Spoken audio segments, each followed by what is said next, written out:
Acabo de terminar El Eternauta y tengo que decirlo, es la mejor serie de ciencia ficción en español que me vi hasta ahora. El elenco está simplemente brutal.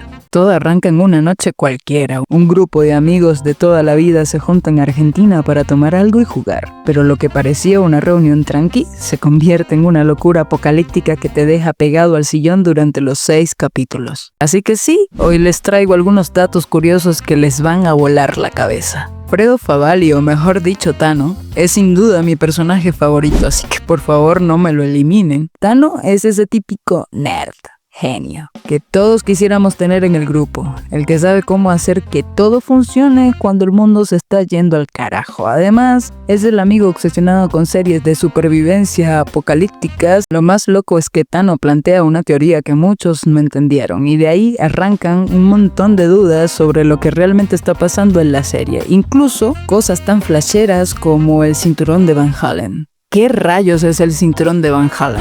¿Vos escuchaste hablar del cinturón de Van Halen? Tano le habla a Juan sobre esto, y vos que estás viendo la serie sos Juan, así que te explico rápido y sin complicaciones. El cinturón de Van Halen es como un escudo invisible que rodea la Tierra. Está llena de partículas súper rápidas y peligrosas como los electrones, protones y bueno, rayitos locos que vienen del Sol y del espacio. Pero gracias al campo magnético de la Tierra, esas cosas quedan atrapadas ahí sin tocarnos. Ahora, vamos en una explicación menos compleja. Imaginemos la Tierra y luego imaginemos unas piedritas malas, radiación, partículas del Sol, que quieren chocarla, pero la Tierra tiene un imán gigante dentro que genera un campo protector, una especie de burbuja mágica. Esa burbuja tiene 2 flotadores invisibles alrededor, que le llamamos el cinturón de Van Halen. Estos flotadores funcionan como escudos, es decir, atrapan las piedritas malas antes de que lleguen a nosotros. Pero, ¿y si se apagan los polos? Tano, con toda la seriedad del mundo, le dice a Juan, los polos se han apagado, o sea, estamos jodidos. ¿A qué se refiere? Los polos son como los extremos del imán de la Tierra. Si ese imán se apaga,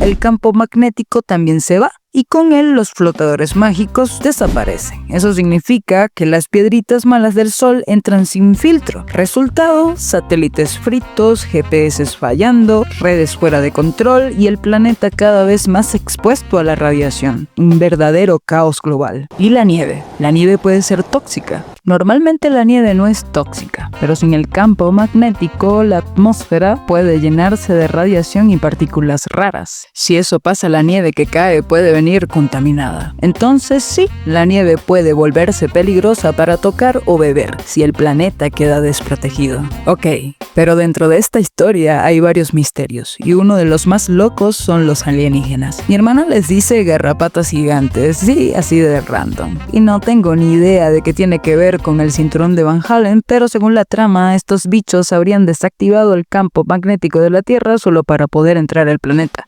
Bueno, no lo dijeron, pero casi. Y después está Juan, el viajero del futuro. En la historia, Juan tiene visiones súper intensas, tipo flashes de apocalipsis. Y justo cuando todo se va al carajo, decide salir a la calle usando una de las máscaras que Tano había comprado.